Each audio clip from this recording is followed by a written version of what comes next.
বহুদিন পরে ইসমাইলের এলাকায় এসে দেখেন যে এলাকায় মানুষ নাই, জঙ্গল, ওই এলাকায় এখন মানুষের বসবাস, বাড়ি ঘর, মানুষ ফসল আদি করতেছে। ইসমাইল মাঠে খেলাধুলা করে। নবী তো চিনতে পারেন না, দেখে অন্য বাচ্চারাও খেলে। ইব্রাহিম নবী ডাক দিয়ে কয়, ও আমার এলাকার মানুষ, তোমরা জানোনি এখানে ইসমাইল নামের একটা সন্তান আছে, মায়ের ঘরে থাকে? বলে হ্যাঁ। ওর ঘরটা কোথায়? বলে ওই কিনারায়। ইব্রাহিম নবী চলে গেলেন, গিয়া দেখে ঘরের মধ্যে ইসমাইল নাই, খেলতেছে। ইব্রাহিম নবী তালাশ করিয়া ডাক দে, বাবা আয়। ইসমাইলের যখন ডাকি ইসমাইল আসে না, চিনে নাই নি আমার বাবা। ইসমাইলের নিয়ে ঘরে গিয়া দেখে হাজেরার কান্না, সন্তানের কান্না, বহু বছরের বিরহের বেদনা, কলিজা ভরা মোহাব্বতের কান্না। ইব্রাহিম নবী চিন্তা করলেন, ভালোবাসার কারণে আবার না জানি আল্লাহ বেজার হয়ে যায়। মা হাজেরাকে হেকমতে বললেন, ইসমাইলের সাজাইয়া দাও কোরবানি করার জন্য। আরে দাওয়াতে যাব, মালিকের দাওয়াত। মা হাজেরা ভাবলেন দুনিয়ার কোনো মালিকের দাওয়াত, জবাই করার কথা বলেন নাই। মা হাজেরা ইসমাইলের সুন্দরভাবে গোসল করায়া সাজাইয়া যখন বাবার হাতে তুলে দিলেন, মা হাজেরা বিদায় দিয়া দরজার কিনারায় দাঁড়ানো। ইব্রাহিম নবী হাঁটেন, ইসমাইল পেছনে হাঁটতেছেন। ইসমাইল নবী যাচ্ছেন বাবার সাথে দাওয়াতে। বাবা ইব্রাহিমের হাতে যে তরবারি ছুরি আছে ইসমাইল জানে না, হাজেরাও জানে না। ইবলিসের মাথা গরম হয়ে গেল, শয়তান ধোঁকা দেওয়ার জন্য ইসমাইলের কাছে গেল। ইব্রাহিম নবীরে ধোঁকা দিল, পাথর মারল। দুইজনে পাথর মারার কারণে আল্লাহ তাআলা আইন করে দিলেন কিয়ামত পর্যন্ত ইব্রাহিম আর ইসমাইল যেখানে পাথর মারছে, হাজী সাহেবদেরও পাথর মারতে হবে, না হয় হজ কবুল করা হবে না। এইভাবে করে করে যখন মিনা বাজারে চলে গেল, কোরবানি দেওয়ার জায়গা যেখানে এখন হাজী সাহেবরা কোরবানি দেয়, ওখানে নিয়া ইব্রাহিম নবী ভাবলেন আমার সন্তানটা কেমন আল্লাহর মহাব্বতের একটু পরীক্ষা করি। ইব্রাহিম নবী বললেন, ইন্নী আরা ফিল মানাম আন্নী আযবাহুকা ফানজুর মাযা তারা। ও বাবা ইসমাইল, আমি স্বপ্ন দেখলাম তোমাকে জবাই করতেছি, বলো তোমার কি মতামত? সন্তান ইসমাইল সাথে সাথে জবাব দিয়ে বলল, ইয়া আবাতি ফাল মা তুমার সাতাজিদুনি ইনশাআল্লাহু মিনাস সাবিরিন। ইসমাইল বলে, আব্বা জান, দেরি না করে স্বপ্ন তাড়াতাড়ি আপনি বাস্তবায়ন করেন, ইনশাআল্লাহ ধৈর্য ধারণকারীদের মধ্যেই আমাকে পাবেন। ইতিহাসবিদরা লেখে এই কথা বলার পরে ইসমাইল একটু বিনয়ের সাথে বলতেছিল, বাবা এই কথাটা যদি একটু বাড়িতে বসে বলতেন, আমার দুঃখিনী মায়ের থেকে একটু বিদায়ের সালাম জানায় আসতাম। যেই মা দুঃখিনী আমারে কত কষ্ট করে লালন পালন করেছে, দুধ নাই, পানি নাই, মা খানা নাই, জঙ্গলের ভেতরে কতদিন পর্যন্ত কষ্ট করে আমাকে লালন পালন করেছেন। আমার মার কাছ থেকে একটু বিদায়ী সালাম দিয়ে আসতে পারতাম। ও বাবা বলেন না এখনো দুঃখ নাই? আপনি আমাকে জবাই করার পরে আমার রক্ত মাখা জামা কাপড় দিয়ে বাড়ি যাবে। আমার মা যদি দেখে ইসমাইল নাই, আপনার কাছে প্রশ্ন করবে ইসমাইল কই? আমার পক্ষ থেকে আমার আম্মা জানকে সালাম জানায় দিবে আর বলবে হাসরের ময়দানে মোলাকাত হয়ে যাবে। আব্বা জান, আপনি তাড়াতাড়ি আমাকে জবাই করেন, আপনার চোখ দুইটা বেঁধে নেন, কারণ জবাই করার সময় যদি আপনার নজর আমার উপরে পড়ে মায়া লাগবে, জবাই করতে পারবেন না। ও বাবা, আমার হাতে পায়ে রশি দিয়া বাঁধেন, যদি জবাই করার সময় যদি আমার হাতে পায়ের নড়াচড়া আপনার শরীরের মধ্যে লেগে যায়, তাহলে বেয়াদবি হবে, আল্লাহ বেজার হয়ে যাবে। ইব্রাহিম যখন ছুরি নিয়ে রেডি, আল্লাহ কয় ছুরি খবরদার আমার ইসমাইলের একটা পশম যেন কাটে না। ছুরি যখন গলায় চালাইতে শুরু করলেন, ইসমাইল নবীর একটা পশম কাটতে পারল না। দ্বিতীয়বার আবার যখন পরীক্ষা করতে শুরু করলো, রক্ত হাতে না লাগা পর্যন্ত ছুরি চলবে। আল্লাহ ডাক দিয়ে কয়, জিবরাইল, আমি তো ইসমাইলের জবাই চাই না, আমি চাইছি তাদের অন্তরের মোহাব্বত।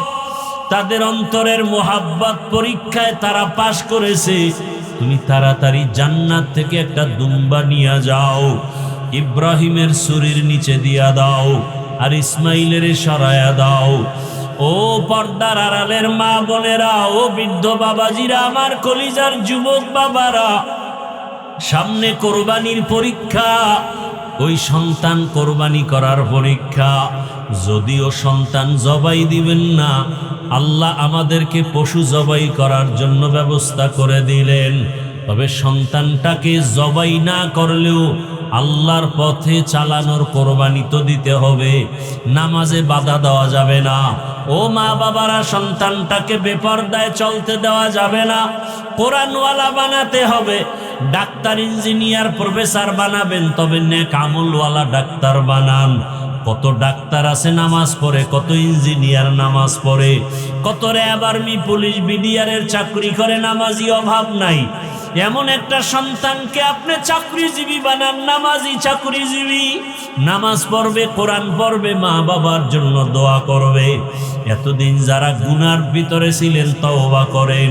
ও আল্লাহ, ইব্রাহিম নবীকে যেভাবে পরীক্ষায় পাশ করায় নিয়েছেন, আমাদেরকেও পাশ করায় নেন। আমাদের সন্তানের পরীক্ষায় যেন আমরা ফেল না করি। ও যুবক বাবারা, তওবা করো, আর দাড়ি কাটবা না, নামাজ ছাড়বা না, বেপরদায় চলবা না। ইসমাইল নবীর মতো আল্লাহর হুকুমের সামনে নিজেকে কোরবান করে দাও। বাংলাদেশে কি পরিমাণ টাকা মানুষের কাছে, অথচ গরিবরা পোশাক পায় না, শীতের মধ্যে কোরবানির গোশত খাইতে পারে না, আর মাইক লাগায় স্লোগান দেয়, কেউ খাবে কেউ খাবে না। তা হবে না, চাপাবাজির অভাব নেই। মানুষ পশুর চরিত্রের থেকে খারাপ হয়ে গেছে। একটা কুকুরকে মারলে কষ্ট পায়, মানুষকে হত্যা করতে কষ্ট পায় না। আল্লাহ হেদায়াত দান করুন। এই কথাগুলো কে বলবে? যার ভাগে কম পড়ে, যে বাধা হয় বলে ওরে মাইনাস কর, মামলা নাই। এক কি বলবো, কোন দিকের কথা কোন দিকে যায়। একজন বড় উপরস্থ কইতেছে একজন, আরে বেটা মার্ডার কইরে আবি, আমার কাছে কোনো মামলা নাই, সব সাইজ করে ফেলাম। আফসুস, বড় আফসুস। নিরপরাধ এখনো জেলখানায়, আর মার্ডারের আসামি পার পেয়ে যায়। কথা ঠিক না? কই ওসমান হাদির হত্যার বিচার হইছে? এটা একটা কথা। ধামাধাম ধইরা দুই একটারে সাইজ করলি পুরো দেশ ঠান্ডা হয়ে যায়। সৌদি আরবে এত চুরি নেই কেন? স্বর্ণের দোকান খুইলা নামাজে যায়, পুলিশ পাহারা দিতেছে, ঘুরতেছে, কোন চোরের সাহসী হয় না ওখানে যাবে। আর আমগো কাজের মহিলা মালিকের কি নাকের সামনে নিয়ে কি কইরা ঘরের সব লয়ে গেছে। ঢাকাতে ঘটনা অহরহ ঘটতেছে। এখন কাজের লোকের ঘরে কাজের লোক রাখাও বড় কঠিন, বড় মুসিবত। এক কথায় কচু পাতার পানি যেমন এটা নিরাপত্তাহীন, আমাদের জীবনটা তেমন অবস্থায় আছে। রাস্তা দিয়া চলতে গেলে কোনো নিরাপত্তা নাই, বড় কঠিন হালাত। কে কখন কি করে ফেলে বলাও যায় না।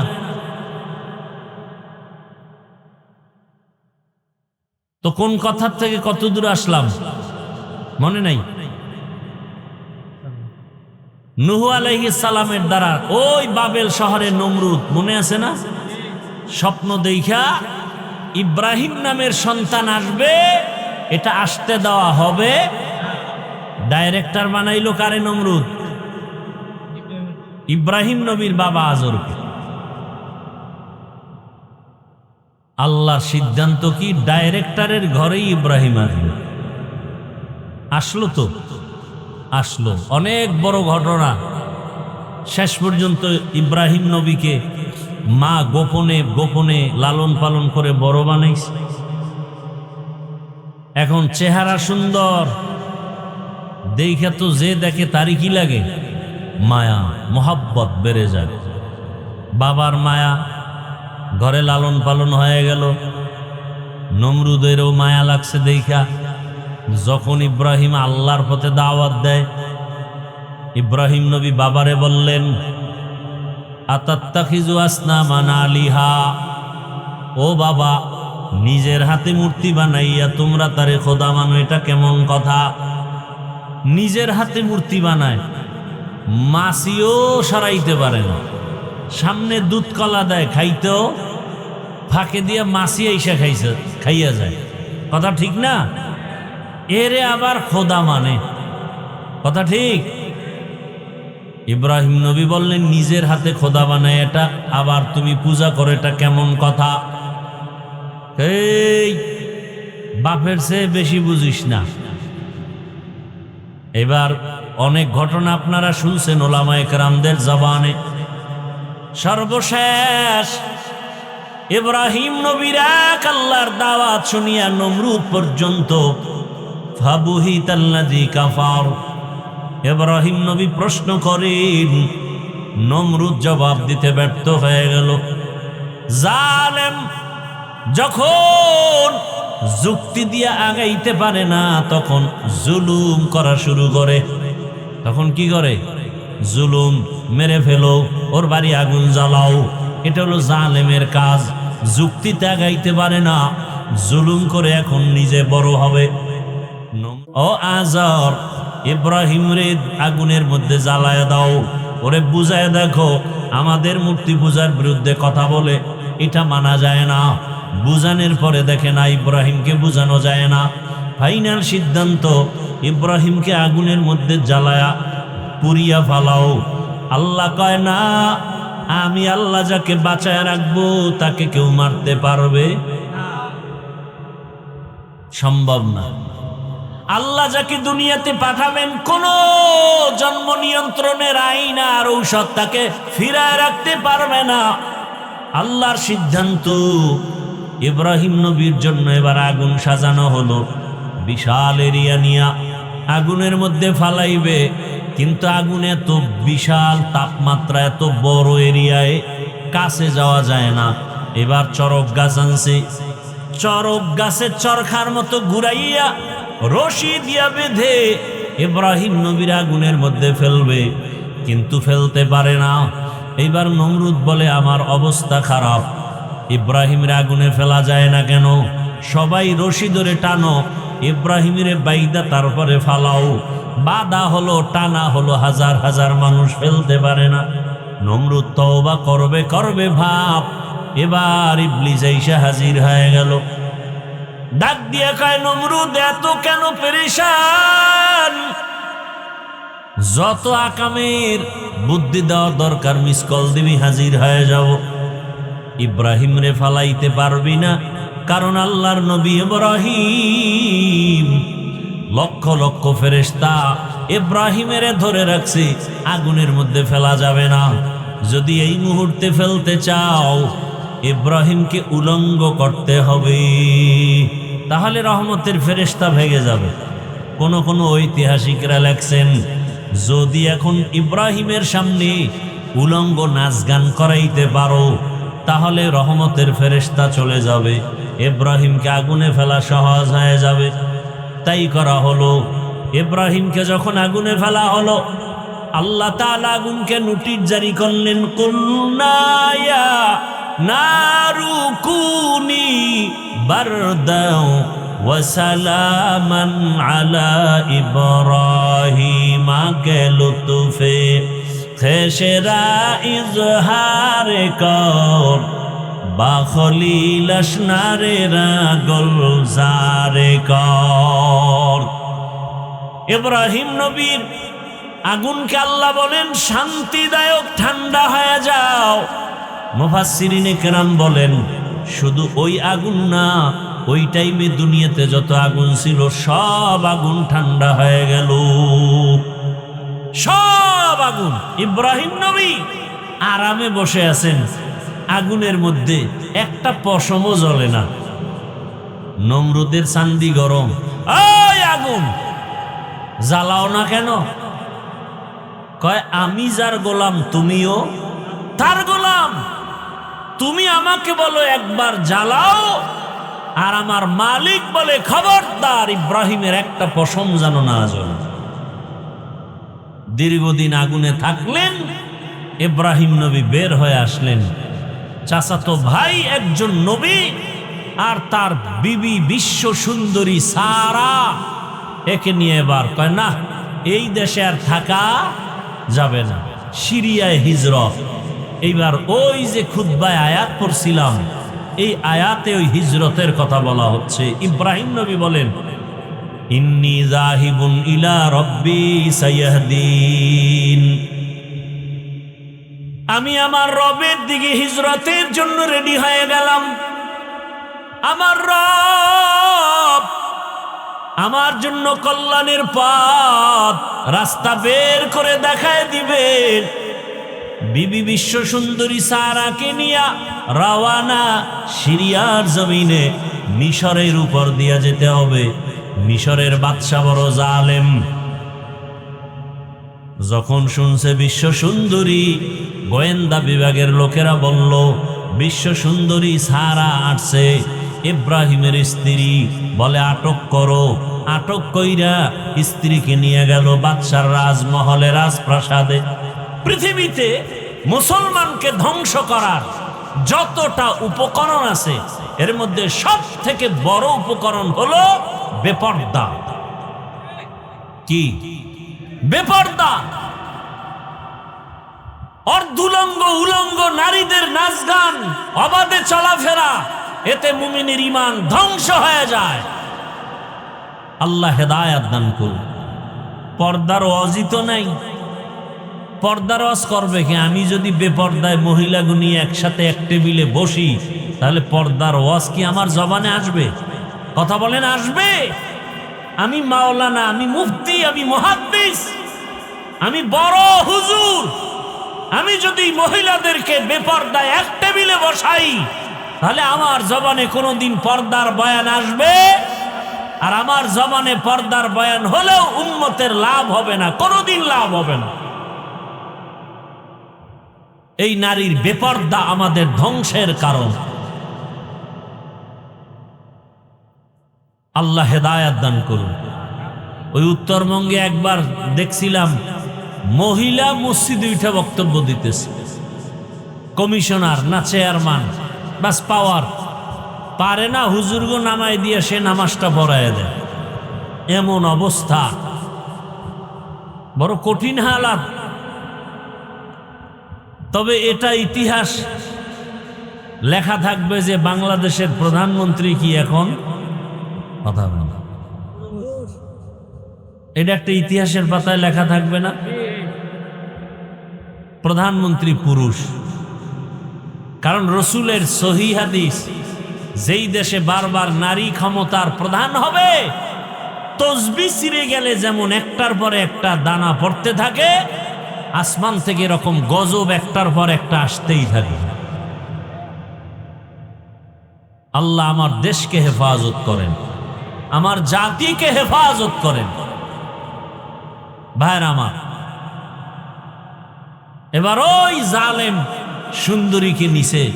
ইব্রাহিম নবী তো নবী মানুষ, আল্লাহওয়ালা মানুষ, আল্লাহর পেয়ারা বান্দারা বেশি একটু সরল হয়, মনের মধ্যে প্যাঁচ কম, চুপচাপ বসে আছে। নিয়ে গেল গোয়েন্দা বিভাগের লোকেরা জুলুম করে বিবিরে। আল্লাহর কে আল্লাহ গো, আমার বিবিরে নিয়ে গেল জালেম, কি করি, উপায় কি আমার?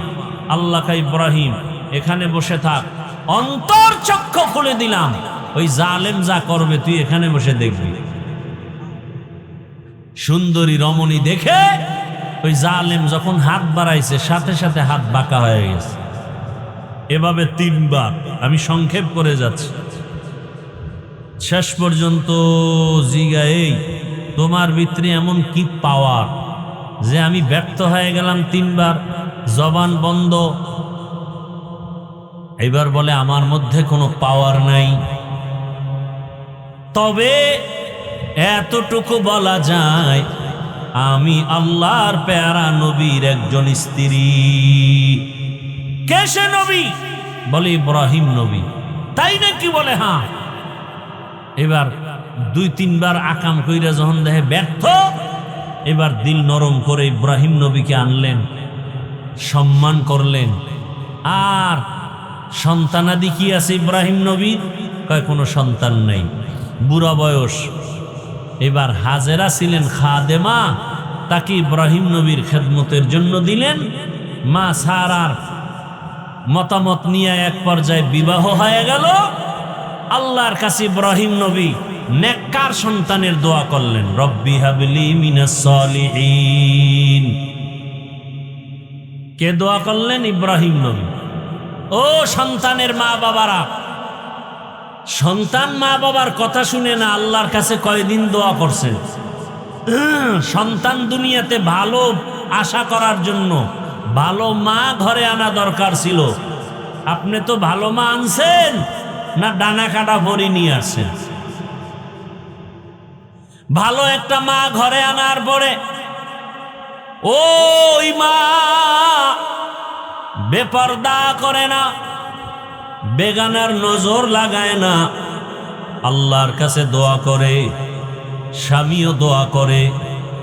আল্লাহর কাছে যারা দোয়া করবেন নেককার সন্তানের জন্য আল্লাহ তাকে সন্তান দিবেন। 10টা সন্তান হলে কি লাভ হবে যদি মা বাবার অবাধ্য হয়?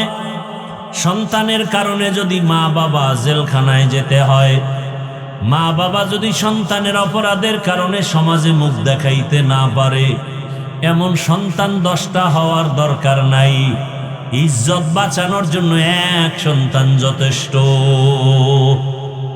আল্লাহর কাছে চাইতে হবে। ইব্রাহিম নবী বুড়া বয়সে দোয়া করলেন, হে আল্লাহ একটা নেককার সন্তানের ব্যবস্থা করে দেন। আল্লাহ দোয়া কবুল করে সংবাদ দিয়ে দিলেন, ফাবাশশারনাহু বিগুলামিন হালিম। আমি একটা বিচক্ষণ ধৈর্য ধারণকারীদের অন্তর্ভুক্ত একটা সন্তানের সুসংবাদ দিলাম। মা হাজেরার গর্ভে আল্লাহ সন্তান দিলেন, নাম রাখলেন কি? ইসমাইল। ইব্রাহিম নবীর এই প্রথম সন্তান ইসমাইল, এর পরের সন্তান ইসহাক, ইসহাক নবীর সন্তান ইয়াকুব, ইয়াকুব নবীর সন্তান ইউসুফ আলাইহিস সালাম। কথা বুঝেননি? ইসমাইল নবীর বংশে কোনো নবী নাই, অথচ ইসহাকের বংশে নবী নবী নবী। কিন্তু ইসমাইলের বংশে আল্লাহ এক নবী পাঠাইলেন, আখিরি জামানার পয়গম্বর। এবার বুড়া বয়সে সন্তান পাইয়া ইব্রাহিম নবী খুশি নাকি বেজার? খুশি, এমন মায়া, বুড়া বয়সের সন্তানের প্রতি বড় মায়া। কিন্তু আমার আল্লাহর কঠিন পরীক্ষা। ও ইব্রাহিম, সন্তানের মায়ায় পড়িয়া আমার মায়া থেকে দূরে সরলে হবে না। বুঝতেছি তুমি কিন্তু দূরে যাইতেছ। পরীক্ষা শুরু হয়ে গেল। যেখানে বাইতুল্লাহ ওখানে ঘর নাই, জঙ্গল। নূহ নবীর প্লাবনে কিচ্ছু নাই, বাইতুল্লাহ সব শেষ। এখন আছে গাছপালা, জঙ্গল, পানি নাই, পশু পাখি নাই। ইব্রাহিম নবীকে বললেন, তোমার স্ত্রী হাজেরা ইসমাইলের নিয়ে ওখানে নির্বাসনে দাও। কেন টেন নাই? আল্লাহ অর্ডার করেছেন। কেন কেন নাই? নবী বলেন আলহামদুলিল্লাহ, আল্লাহ এটা বলছেন, মেনে নিলাম। বুঝে আসুক আর না আসুক, বর্তমান দুনিয়াতে এমনও কিছু আল্লাহর বান্দা আছে যারা যুক্তিতে না মিললে মানতে চায় না। আছে না নাই? এদের পরিণাম ফল নাস্তিকতার বেড়াজালে আবদ্ধ হয়ে যায়। আল্লাহর হুকুম আসছে পরীক্ষা। সন্তানের বিবি নিয়ে মক্কার ওই জঙ্গলে হাজির। সাফা মারোয়া পাহাড়ের পার্শ্বে মক্কা নগরী, বাইতুল্লাহ দেখা যায় না, কিন্তু এখানে বাইতুল্লাহ। আল্লাহর সিদ্ধান্ত এই ইসমাইলের ইব্রাহিম রে দিয়া বাইতুল্লাহ নতুনভাবে নির্মাণ করাবেন। ওখানে রাইখা বিবি আর সন্তান ইসমাইল শিশু কিছু পানি দিয়া ইব্রাহিম নবী উটের পিঠে রওয়ানা। যখন যাইতেছেন ইসমাইলের শোয়াইয়া মা হাজেরা একটা দৌড় দিছেন, গিয়া ডাক দিয়া গায়ে স্বামী, ও আল্লাহর পয়গম্বর, এই জঙ্গলের ভিতরে আমাদের যে রাখিয়া যাইতেছেন, আপনি কোথায় যান? ইব্রাহিম নবীর কোনো আওয়াজ নাই। এই মুহূর্তে কিছু বললেও আল্লাহর হুকুমের বাইরে চলে যাবে, নিজের থেকে কিছু বলা যায় না। কেমন কঠিন পরীক্ষা চিন্তা করেন। বুড়া বয়সের সন্তান। এবার মা হাজেরা বলে, আমাদের রাখিয়া কই যান? বাড়ি। ইশারায় বলে, হ্যাঁ বাড়ি যাই, সিরিয়ার জমিন বাড়ি, বাড়িতে যাইতেছি। আমাদেরকে রাখতেছেন কেন? আপনার কোনো মনের আশা পূরণের জন্য। ইব্রাহিম নবীর জবাব নাই। সর্বশেষ মা হাজেরা ডাক দিয়ে বলেন, ও পয়গম্বর, আল্লাহর হুকুম এই জন্যই কি রাখেন? আল্লাহর আদেশ। ইব্রাহিম নবী বললেন, হ্যাঁ আমার আল্লাহর আদেশ।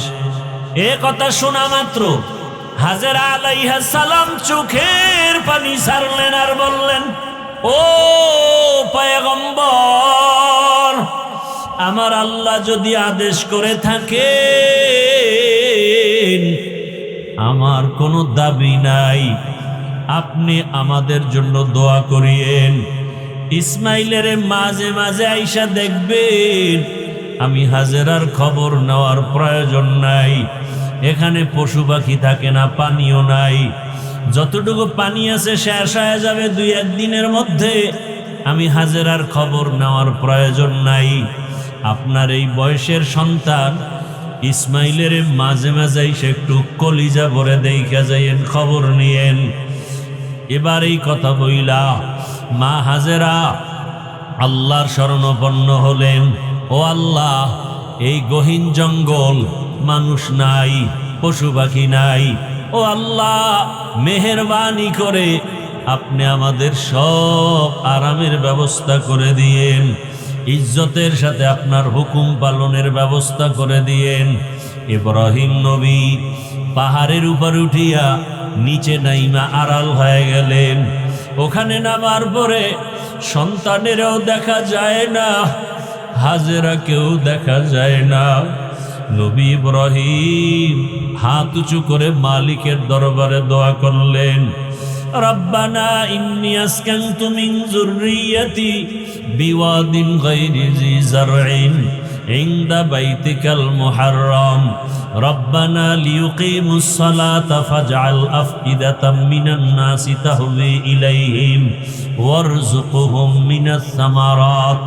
আল্লাহর কাছে ইব্রাহিম নবী দোয়া করতে থাকলেন, ও আমার রব, আমার এই বয়সে আবার কলিজা ভরা মায়া সন্তান ইসমাইল,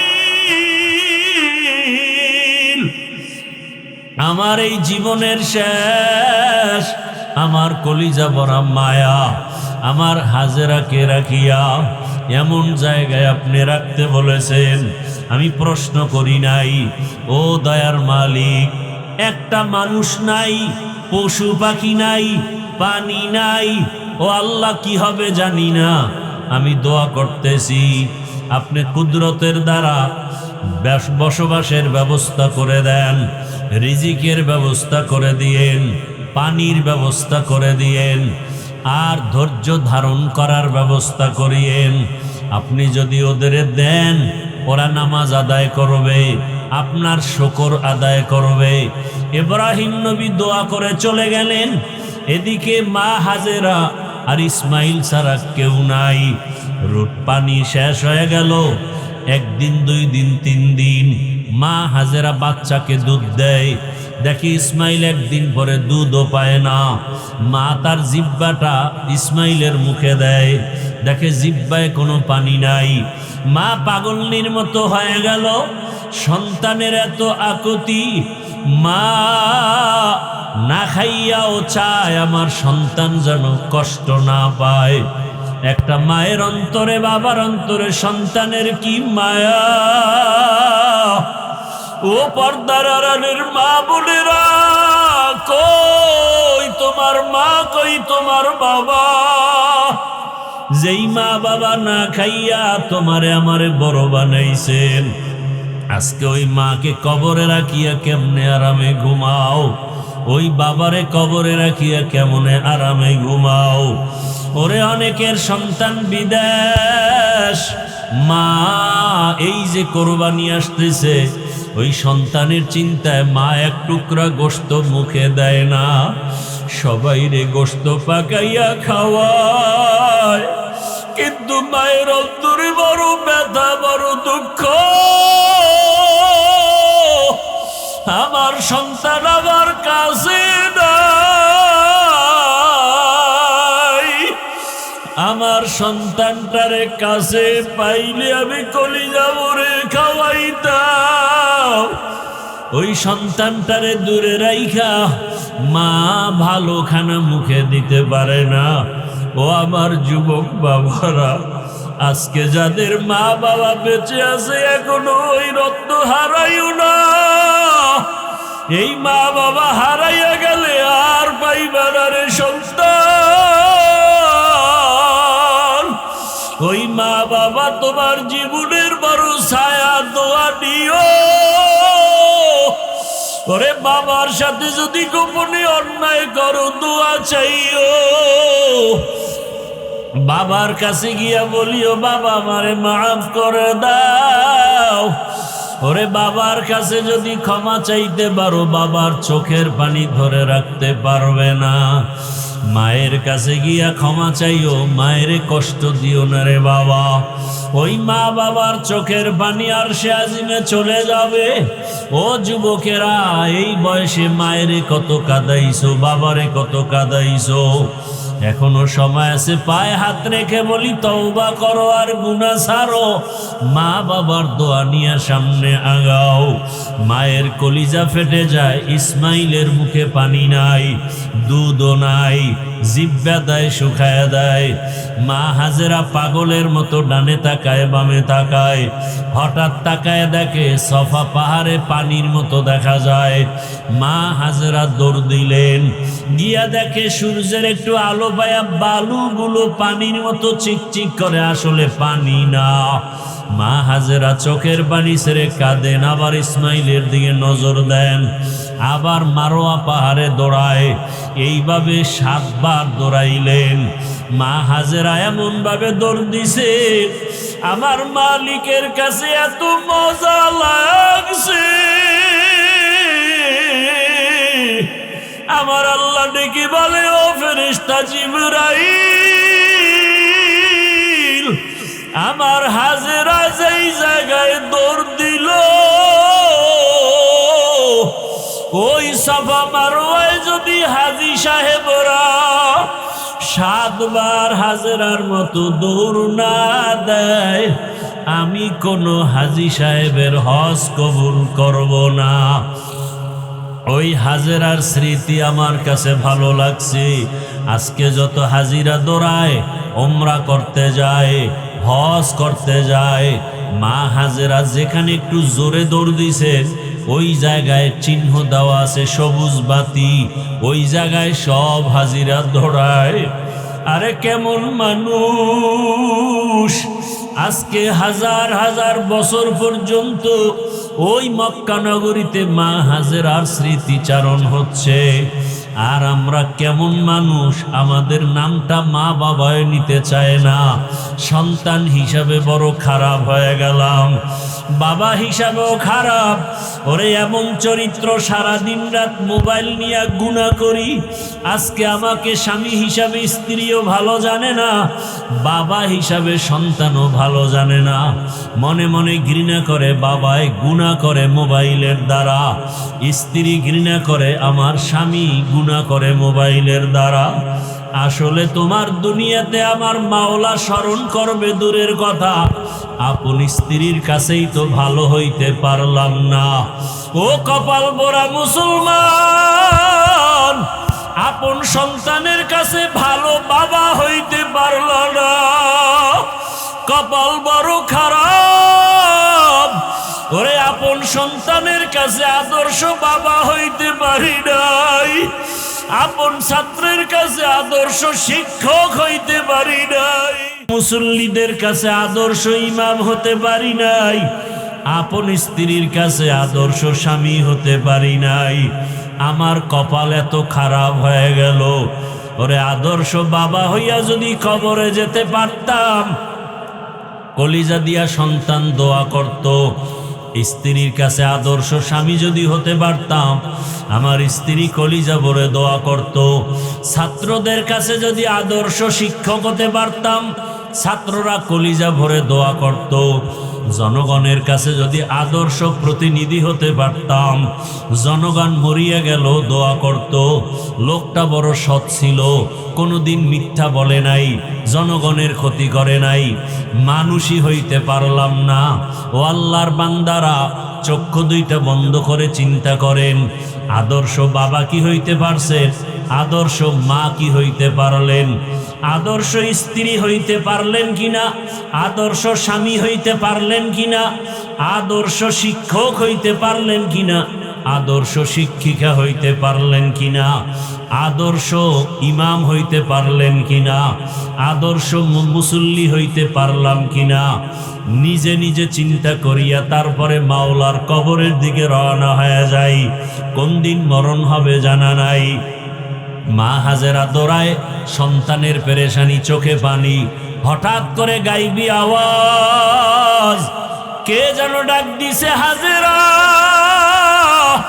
কে যেন আস্তে করে শব্দে আওয়াজ দেয় হাজেরা।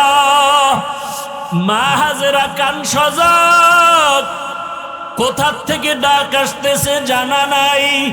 মা হাজেরা নজর করে দেখে, আজকে যেখানে বাইতুল্লাহ আমার আল্লাহর ঘর, ওই বাইতুল্লাহ তখন ছিল না, নিশ্চিহ্ন। ওই জায়গার থেকে একটু আওয়াজ, মানুষের সুরাতে একজনে দাঁড়ায় দাঁড়ায় ডাকতেছে। তিনি ছিলেন জিবরাইল ফেরেশতা। মা হাজেরা দৌড়ায় আর কয়, কে? বলে, আমার ইসমাইল। আমি আমার ইসমাইলের জন্য পাগল, আপনি কি একটু সহযোগিতা করবেন? আমার মাওলা কি দেখে না? জিবরাইল আলাইহিস সালাম তার পাখা দিয়া বাড়ি মারলেন। ইসমাইল নবীর পায়ের গোড়ালি দিয়া পানির ফোয়ারা বের হয়ে গেল। মা হাজেরা পাথর দিয়া আটকাইয়া বললেন, জমজম, হে পানি থাম থাম। ওই পানি আজও পর্যন্ত চলে। হাজার হাজার কোটি মিলিয়ন ট্রিলিয়ন বিলিয়ন লিটার পানি হাজি সাবরা নেয়, কমেও না বাড়েও না। নবীজিকে সাহাবায়ে কেরাম জিজ্ঞাসা করছিলেন, ইয়া রাসূলুল্লাহ, এই জমজম পানি বাড়েও না কমেও না, এত পানি হাজি সাবরা নেয়, এই জমজম কূপের নিচটা কোথায় লাগানো? নবী বলেন, এই জমজমের নিচের সম্পর্ক হাউজে কাউসারের সাথে লাগানো। এই জমজমের পানি বড় বরকতের পানি। এই পানি বসে পান করো বাধা নাই, দাঁড়ায় পান করো বাধা নাই। যে কোনো রোগের নিয়তে পান করো আর দোয়া করো, আল্লাহুম্মা ইন্না নাসআলুকা ইলমান নাফিআ ওয়া রিজকান ওয়াসিআ ওয়া শিফাআম মিন কুল্লি দা। পানি পান করলে মানুষের পিপাসা নিবারণ হয়, ক্ষুধা নিবারণ হয় না। জমজম পানি এমন বরকতের পানি, যেই পানি পান করলে শরীরের পিপাসা, পেটের ক্ষুধাও নিবারণ হয়ে যায়, শরীরে শক্তি পর্যন্ত বেড়ে যায়, দুর্বলতা কেটে যায়। এমন বরকতের পানি ইসমাইল নবীর কারণে আল্লাহ দান করলেন। মা হাজেরা পানি পান করলেন, বাচ্চাকেও পান করালেন, ক্ষুধা নিবারণ হয়ে গেল। ইসমাইল নবী আস্তে আস্তে বড় হইতে হইতে, কেউ বলে 14 বছর, কেউ বলেন 15 বছর বয়স যখন হয়, ইব্রাহিম নবীর উপরে আবার পরীক্ষা। স্বপ্নে দেখায়, ইব্রাহিম, তোমার আদরের বস্তু আমার রাস্তায় কোরবানি করো। এইভাবে ইব্রাহিম নবী 3 দিন স্বপ্ন দেখলেন। 100 উট কোরবানি করলেন। সর্বশেষ যখন একই স্বপ্ন দেখলেন, ইব্রাহিম নবী বুঝতে পারলেন আমার কলিজার আপন ইসমাইল ছাড়া কেউ নাই। আল্লাহর হুকুম আসছে তাকে জবাই করার জন্য। আর দেরি নাই, এবার ছুরি আর রশি নিয়া ইসমাইলের জবাই করার জন্য রওনা বাইতুল্লাহর কাছে। মরিয়া গেল, দাড়ি কাটবো না, নামাজ ছাড়বো না, মোবাইলে গুনাহ করব না। ইব্রাহিম নবীর মতো বৃদ্ধ বাবাজিরাও তৈরি হয়ে যান, আল্লাহর হুকুমের সামনে আর কোনোদিন আমি বিরোধিতা করব না। মা হাজেরার মতো মা বোনেরাও তৈরি হয়ে যান। হাজেরা যেমন ইসমাইলকে আল্লাহর রাস্তায় কোরবানি দিতে একটু প্রশ্ন করেন নাই, বরং শুকর আদায় করেছেন। আপনারাও সন্তানটাকে আল্লাহর পথে চালান। ডাক্তার হবে নামাজি ডাক্তার, নামাজ পড়নেওয়ালা ইঞ্জিনিয়ার, নামাজ পড়নেওয়ালা একজন প্রফেসর। আল্লাহ সবাইকে তৌফিক দান করেন, আমিন। আলহামদুলিল্লাহি রাব্বিল আলামিন। والصلاة والسلام على سيد الأنبياء والمرسلين وعلى آله وأصحابه أجمعين يا أرحم الراحمين يا أرحم الراحمين يا أرحم الراحمين رب ارحمهما كما ربياني صغيرا اللهم إنك عفو كريم تحب العفو فاعف عنا اللهم إنا نسألك رضاك والجنة ونعوذ بك من سخطك والنار। ও দয়ার মালিক, গুনাহের বোঝা নিয়ে আপনার দরওয়াজায় হাজির। আয় আল্লাহ তাআলা, আমরা সবাই গুনাহগার, মেহেরবানি করে আমাদের গুনাহমুক্ত জীবন দান করেন, আমাদের নেক আমল কবুল করে নেন। আয় আল্লাহ, হাতের গুনাহ, জবানের গুনাহ, চোখের গুনাহ, অন্তরের গুনাহ মাফ করে দেন। মোবাইলের গুনাহ থেকে হেফাজত করেন আল্লাহ। জাহান্নামের ভয় অন্তরে ঢুকায়া দেন। আয় আল্লাহ, আমাদের সন্তান, আমাদের পরিবার দ্বীনের উপরে মজবুত করে দেন। আমার গুনার কারণে আমার স্ত্রী আপনার পথে নাই, আমার গুনার কারণে সন্তান হেদায়েতের পথে নাই, আমার গুনার কারণে আমার আত্মীয় স্বজন হেদায়েতের পথে নাই, আমার গুনার কারণে আমার ছাত্ররা হেদায়েতের লাইনে নাই, আমার গুনার কারণে উম্মতেরা হেদায়েতের পথে নাই। ও আল্লাহ, আমাকে গুনাহমুক্ত করে দেন আল্লাহ। আয় আল্লাহ, গুনার কারণে দিলটা পাথর, চোখে বানি নাই। আয় আল্লাহ, কুদরতের নজর দিয়ে দেখেন এই মজলিসে কার চোখে পানি, কে গুনার কারণে কাঁদে, কে বাবাকে হারায়া কাঁদে, কে মাকে হারায়া কাঁদে। ও আল্লাহ, কে জানি বাইতুল্লাহ ধরার জন্য কাঁদে, কে যেন নবীর রওজায় সালাম দেওয়ার জন্য কাঁদে। আপনার কত আশেকেরা বাইতুল্লাহ ধইরা ধইরা লাব্বাইকের আওয়াজ দেয়। আয় আল্লাহ, কত আশেকরা নবীর রওজায় গিয়া সালাম জানায়। ওরে কত মোহাব্বতের বন্ধুরা গিয়া মেসেজ দিছে, হাফিজ ভাই আমরা মদিনার রওজায় নবীর কাছে সালাম দিয়েছি।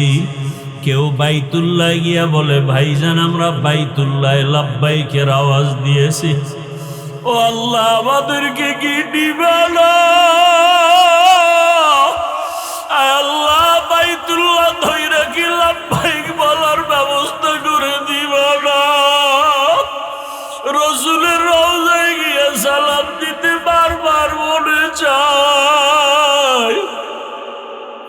আয় আল্লাহ, যারা গেছে, যারা যাবেন, সবাইকে হজ্জে মাবরুর নসিব করেন। হাতের গুনাহ, জবানের গুনাহ, চোখের গুনাহ, অন্তরের গুনাহ, কানের গুনাহ থেকে হজকে কবুল করে নেন। আয় আল্লাহ, যারা যেতে পারি নাই, আয় আল্লাহ কুদরতের দ্বারা ব্যবস্থা করে দেন। ঘুমের মধ্যে রসুলের সাথে মোলাকাত করায় দেন। সর্বাবস্থায় ওযুর সাথে থাকার তৌফিক দান করেন। ওযু অবস্থায় ঘুমানোর তৌফিক দান